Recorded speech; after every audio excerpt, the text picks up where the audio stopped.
Hey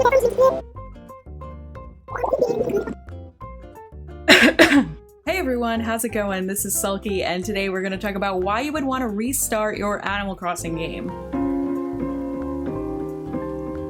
So I've been seeing a lot of people on Twitter thinking about restarting their game, so in this video I figured we'd go over what to look out for when you do restart the game, and what to do before you delete your current game. But before we get started, I just want to say if you're new here, consider subscribing for more Animal Crossing New Horizons content. And consider joining my shiny new Discord, link in the description below for those of you who are interested in it. Now, with that out of the way, let's first talk about why you would even want to restart your game to begin with, right? So there's a couple of reasons why you would want to do something like this. Maybe you're just really bored. Maybe you are sick of doing the dailies and that's about it in the game. It can grow tiring after a while, and I totally understand that. And you know what? On top of that, maybe you're feeling burnout. Maybe for the months of March and April you were playing consistently, maybe you were time traveling, but after a while you can get sick of playing the game and just feel that burnout. I know that I've done it before when heavily terraforming my island. After a while it becomes really tiring. Maybe it's because of the lack of updates. I don't know about you, but where are the updates? I want that coffee shop and I want to be able to dive again. I mean, it's summertime. Let us go in the water already, right? And just going back to what I said before about terraforming, maybe you're finished decorating your island and that was your primary reason for playing the game. So now you're not really sure what to do anymore. And the last thing that I can think of is maybe you have all your dream villagers and maybe the excitement of the game was you going to mystery islands or using the camping method to get those dreamies, and now you're sort of like, now what? Alright, so let's move on to what you need to look out for when you restart, and I'm going to first start with things to look out for on the map. It's one of the first decisions you're going to make when you restart the game. So Timmy and Tommy are going to give you 4 different maps that you can choose from. Now these of course will change if you decide to shut off the game right then and there and restart it back up. So don't feel too scared if the first 4 maps that you see are not what you wanted. You can always exit the game and go right back in. Let's say you don't even know what you're looking for when you are presented those 4 maps. Well, first things first, we all know that you can terraform and edit the majority of your island at this point, right? That is no surprise to any of us. However, there are some things that cannot change at all. Number 1 being the Resident Service Center. The first thing that I suggest doing is looking to see where Resident Services is in relation to your airport. Because if it's really close to the airport, you may not have a lot of creativity and room to do some design idea that you had set out to do, right? Or maybe you want it more to the left or more to the right or more centered, things like that. So definitely look out to see where Resident Service is in relation to the rest of your island, especially if you already have ideas for how you're going to lay out your map.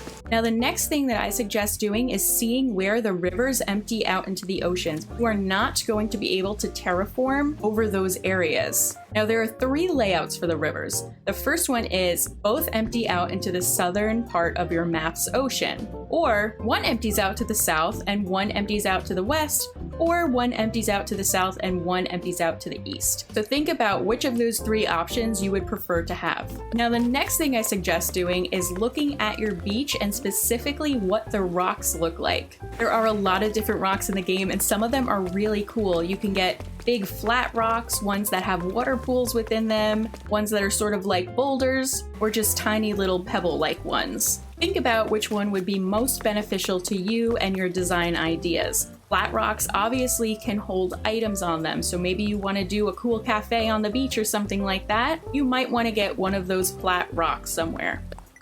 Now you can definitely see what the rocks look like on the map, but I would take it one step further and load into the game and see what they look like in person. Maybe you're looking for the ones that have those tiny pools of water in it, right? So loading into the game might be a good idea if you want to ensure that you have the right rocks on your island. The next thing that you can look out for is the peninsula. So that's that tiny bit of land on your island that sort of sticks out, and they come in 2 shapes. One is long and narrow and the other one is rounded.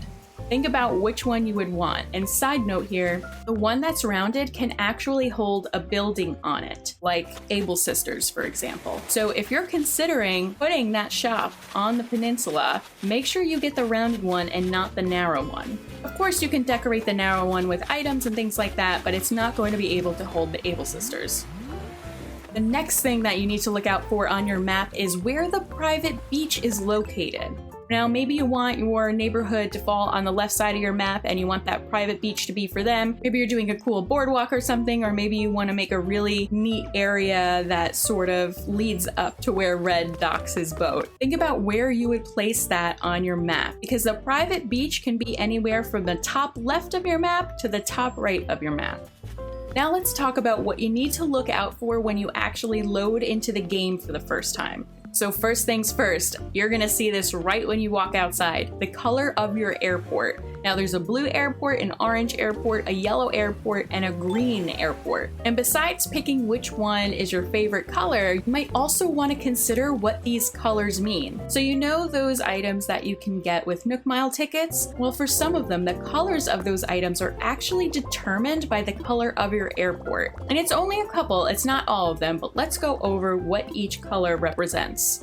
So first things first, the blue airport is going to give you the green lamppost, the utility pole with ads, the gray snack machine, the bronze clock, the black solar panel, the white and red wind turbine, the red Godzilla, and the black, white, and red teacup. The green airport's going to give you the black lamppost, the utility pole with no ads, the orange snack machine, the white clock, the blue solar panels, the white and blue wind turbine, the blue Godzilla, and the pastel teacups ride. The yellow airport's going to give you the bronze lamppost, the utility pole with ads, the black snack machine, the black clock, the blue solar panels, the white and blue wind turbine, the black Godzilla, and the red, green, and blue teacup ride.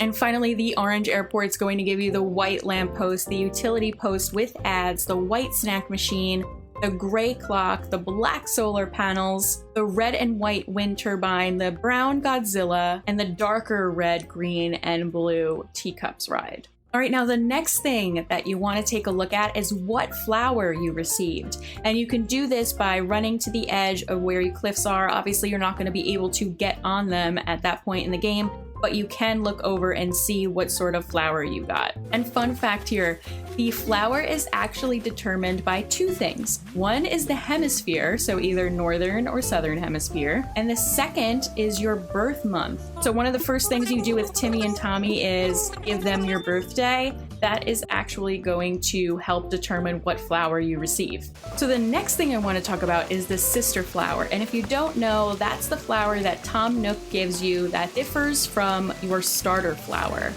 And this flower is also determined by the hemisphere, but instead of your birth month, it goes by the month that you started the game in. And you can use the link down below to figure that one out as well. And the reason that these two things rely on your hemisphere and the month is because that's when those flowers would typically be in bloom. So there is some reasoning behind it. Now, the final thing that you should look out for when exploring your island for the first time is what kind of fruit tree you receive. So we all know apples, oranges, pears, cherries, and peaches are all a part of the game at this point. You can only receive one kind of fruit tree that's native to your island. So if you have a preference for that, be sure to look out for it. Now that's all I have for you on what to look out for when you're restarting the game. If you have some more suggestions, please write them down in the comments below. I would love to hear them, and it'll certainly help out the rest of the community. Now the last thing I want to do is go over some things that you might want to do before you delete your account. If you want a clean slate, fine. You don't really have to do any of these things, but let's go over them anyway. So number one, maybe you want to leave your villagers with a side account with someone you trust so you can get them back later on. And this of course is for people who don't want to do the camping method, who don't want to island hop, or of course who don't want to trade with people on Reddit or something like that. The next thing that you might want to do is hand over some of your valuable items to someone you trust so you can get them back later on with your new account. And of course, this goes for DIYs too. I know a lot of us save up duplicate DIYs so we can give them to our friends or those who need them. Maybe you want to leave them with someone and then have your new character come over and learn all of them just to make it a little bit easier on you. And then last but not least, you might want to do this with your bells too. Bells are really valuable in the beginning of the game, and it might give you a little extra help when paying off your house loan to Tom Nook. If you just feel like having the blank start, maybe you want to donate those to members of the community who need those items or bells or villagers, just to be nice, right? I mean, they're gonna get deleted and go off into the void somewhere, so you might as well make someone's day and give them those items. But anyway, other than that, thank you all so much for watching. Like I said, I have the link down below so you can figure out that flower stuff, and I'm also open to hearing any other suggestions or advice you may have for those people who want to restart the game. If you found this video helpful, be sure to give it a thumbs up, and if you're new here, consider subscribing to my channel for more Animal Crossing New Horizons content. As always, I appreciate everyone's support, and I will see you in the next video.